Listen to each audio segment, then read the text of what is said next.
official staff access. Military, large gray bus going into the captain.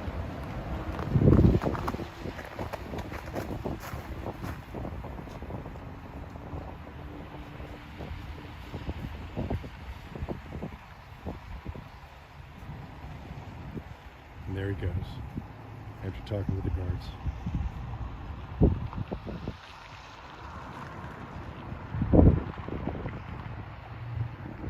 What is going on with these buses?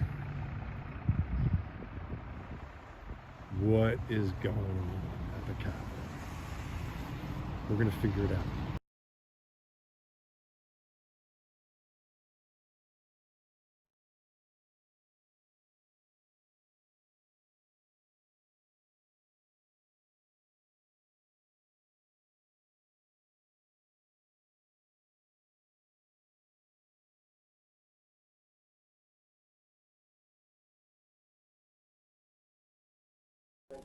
Then he looked at me and he asked me for the third time, "Are you serving the cause?" So I answered, "What cause? Whose cause?" So I can see what I'm talking about. Okay. What am I looking at here? Oh, wow. That's an alien head. I just saw it. I was looking at the carvings on the forehead. Right. Okay. Now look at the carvings. Yeah. Okay. Now that's pretty cool. Now I want to show you the back.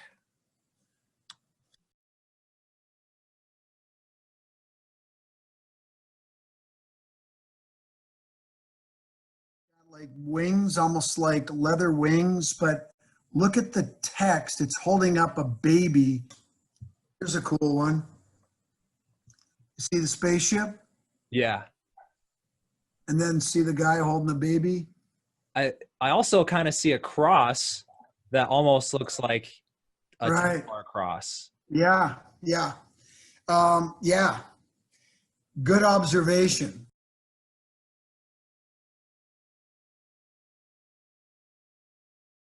Yeah. Good observation.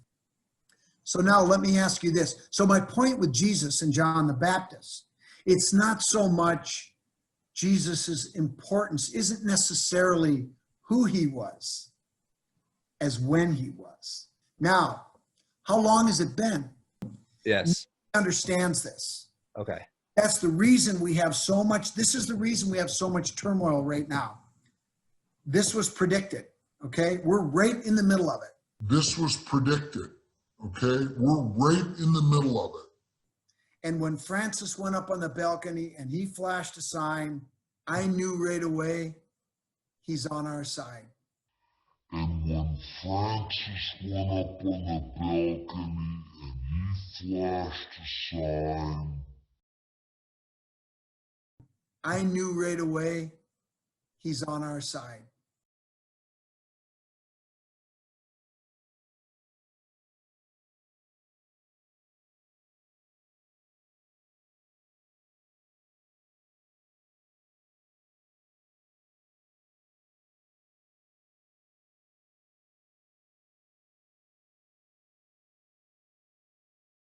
Pope walks up to the window. Look right back here. Something. Do you see that little black thing come up? And then watch. Gives his blessing and poof, he's gone. Did you see that? I'm going to go frame by frame here. You can see they're opening the door. There's his head coming up. He's going up on the steps or whatever they have behind there. Steps up a second one. And then see that right there? This little black thing that's whatever that is happening behind him kind of comes out right there. And then he kind of moves in front of it a little bit.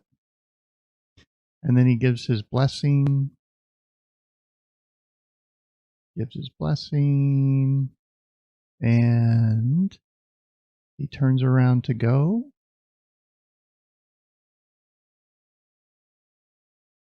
I'm going to go one frame at a time here. Lets his hand out the window. Slowly moves away.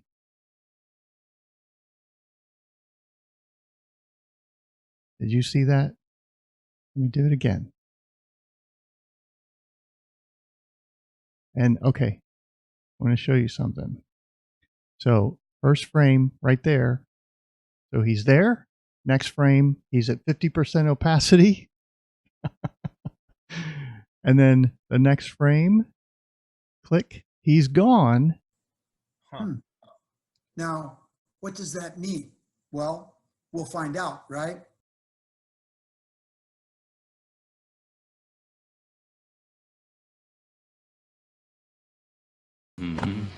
Interestingly enough, somebody talked about, I don't remember now, that I think it was you, Martin, that said Columbus had the Templar cross on his sails.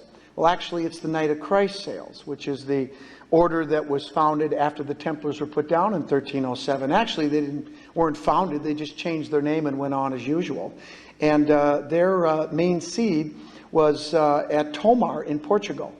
And you can see the Templar cross to the left, or one version of it, and the Knight of Christ crossed on the right. So we've got a connection here with the Knights of Christ, apparently, with Columbus. And I know that there's people out there who know Manuel Luciano da Silva, who is absolutely convinced that Columbus was a Portuguese. And I think he's probably right. And certainly was a member of the Knights of Christ. His father-in-law was a Grand Master with the Knights of Christ. He absolutely had a map, in my opinion, and I think he knew exactly where he was going.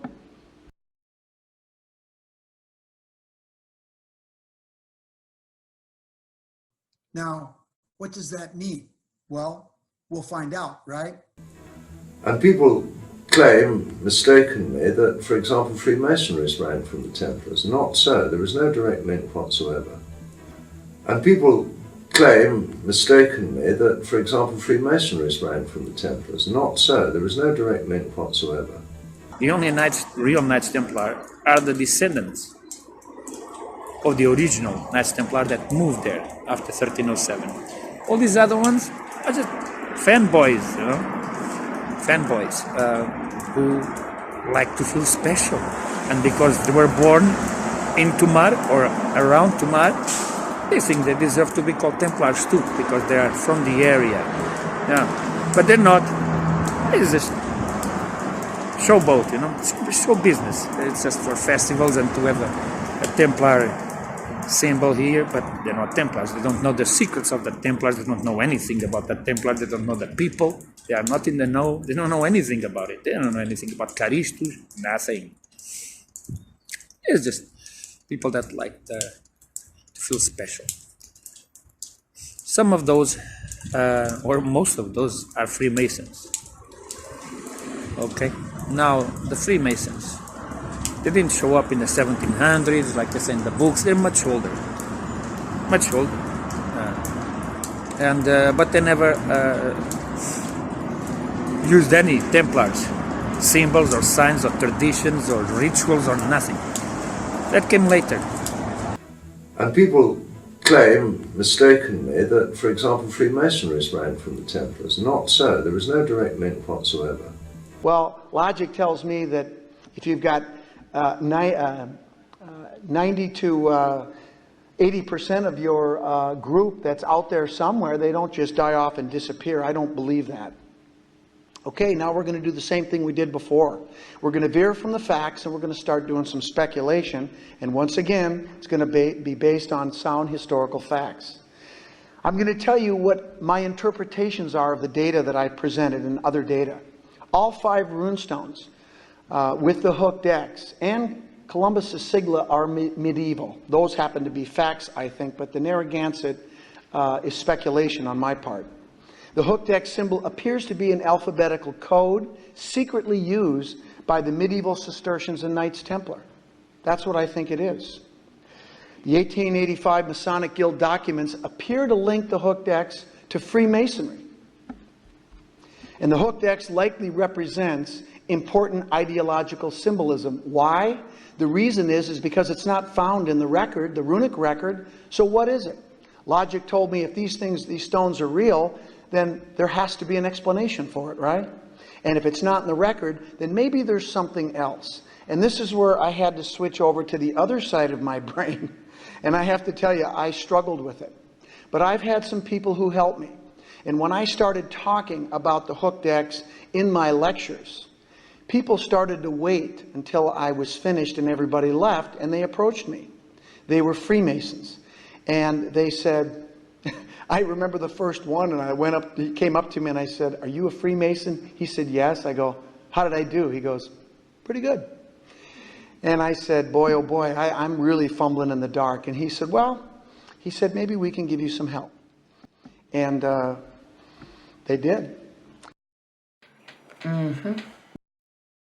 And they did. Now we're going to take a look at the Encyclopedia Britannica, 14th edition, printed in 1929, volume 21.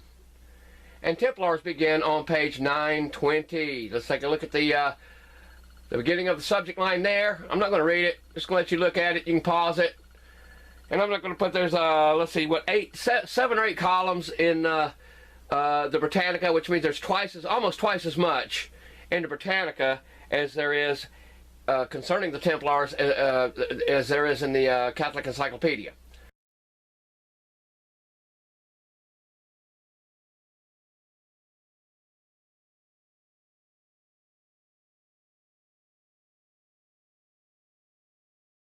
It's not so much Jesus's importance isn't necessarily who he was as when he was. That's on page 920. And this comes from page 923. Very interesting sentence here. It's talking about 6th of May, 1312. Now this 6th of May, that can be the 20th, the 22nd, 24th, 25th, 26th. That date right there is ambiguous. It goes all over the place. But basically, May of 1312, with this, a silence falls over the history of the Templars. Okay? With this, a silence falls over the history of the Templars. And that's in 1312. Encyclopedia Britannica. And this is the first edition. Encyclopedia Britannica. Scroll down here on the title page of volume 3, printed in Edinburgh. Right here we have it, 1771. Now we're going to look at what is written about the Templars. Picks up on page 891. Well, here it is. It's a double column print. It means 4 columns per page open. Templars right there. And look at right here. From here to here.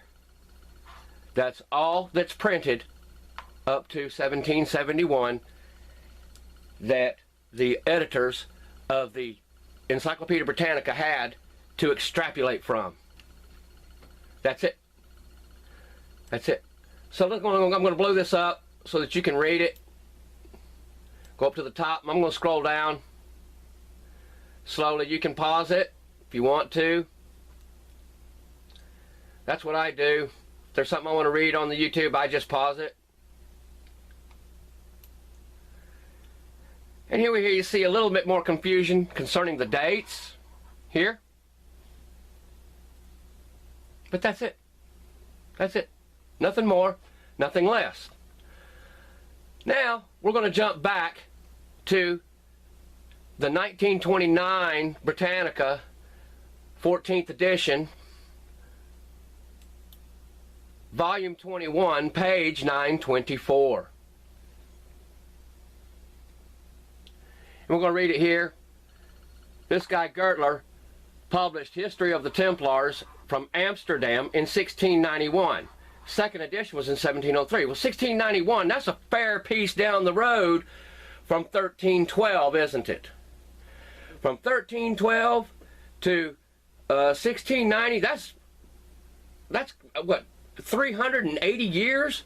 375 years or so? And there was nothing before then? I wonder how thick that book was. He said that the Templars had the usual vices of the Roman Catholics, while according to Louis Lieu, the later editors of Dupuy, who was one of the Templars, were Freemasons. who under false names garbled the old material and inserted new in the interests of the supposed origin of their own order. And people claim mistakenly that, for example, Freemasonry sprang from the Templars. Not so. There is no direct link whatsoever. And people claim mistakenly that, for example, Freemasonry sprang from the Templars. Not so. There is no direct link whatsoever. The later editors of Dupuy, who was one of the Templars, were Freemasons who under false names garbled the old material and inserted new in the interests of the supposed origin of their own order in that of the Templars. Well, there you have it. The later editors of Dupuy were Freemasons who under false names garbled the old material and inserted new in the interest of the supposed origin of their own order in that of the Templars. Now, I've already shown in some of my previous presentations where these same people have been manipulating history for quite some time. So what do we have here? We can safely say that Freemasonry is a farce. The origins of Freemasonry is a farce. This is a farce created to dupe ignorant people who can't think for themselves into becoming Freemasons, and Freemasons actually believe their stuff is old. Oh, it's ancient, it's ancient. You don't know what you're talking about. I said, well, prove it. You're not going to do it with any of the Freemasonry information. I'll guarantee you that. There's no encyclopedia set of Freemasonry that actually gives the origin. Going back to the Templars, they just start making it up as they go. And I got one more thing to show you here.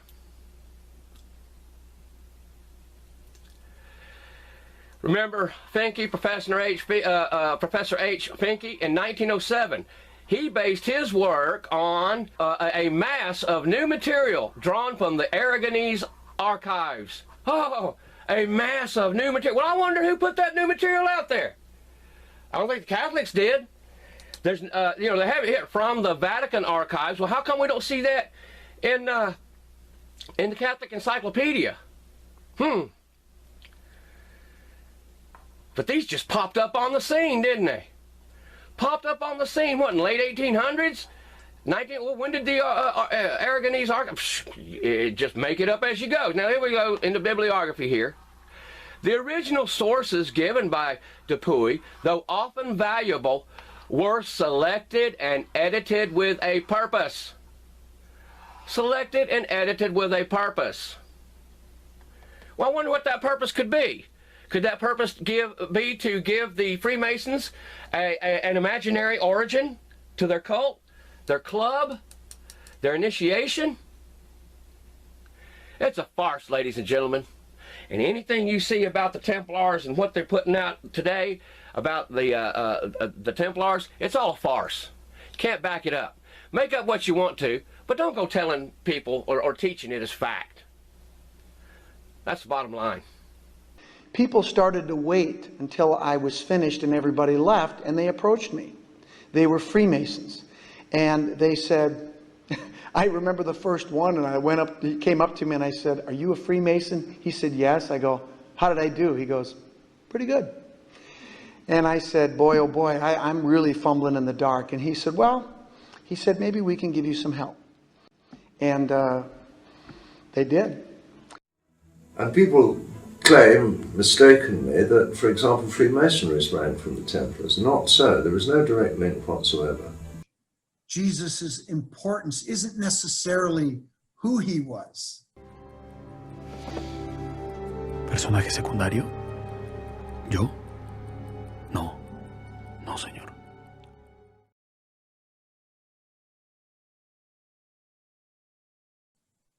As when he was.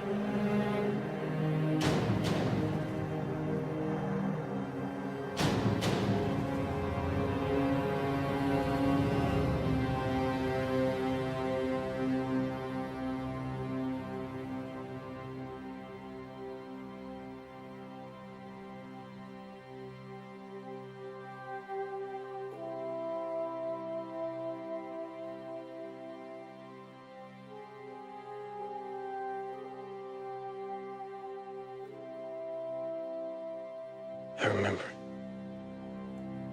I remember everything.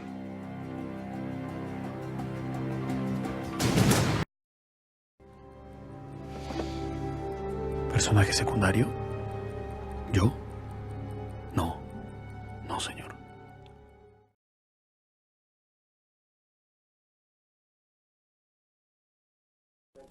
Then he looked at me and he asked me for the third time, are you serving the cause? So I answered, what cause? Whose cause?